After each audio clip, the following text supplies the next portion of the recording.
नमस्कार, मी अनिल उपाध्ये. शिवसिद्ध बातमीपत्रात आपलं स्वागत आहे. पाहूया आजची बातमी.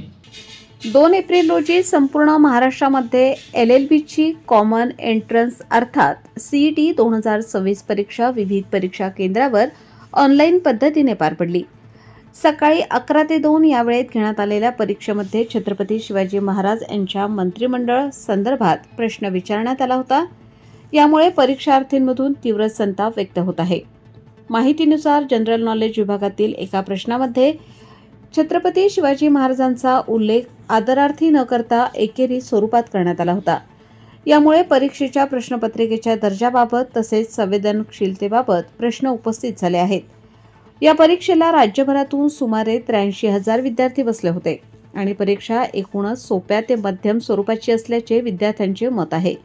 दरम्यान संबंधित प्रश्नांबाबत आक्षेप नोंदवण्याची प्रक्रिया CET सेलकडून उपलब्ध करून देण्यात येणार असून विद्यार्थ्यांना ऑनलाईन पद्धतीने हरकती नोंदवता येणार आहेत.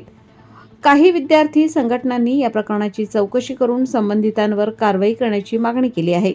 तसेच भविष्यात अशा प्रकारच्या चुका टाळण्यासाठी प्रश्नपत्रिका तयार करताना अधिक दक्षता घेण्याची गरज व्यक्त केली जात आहे.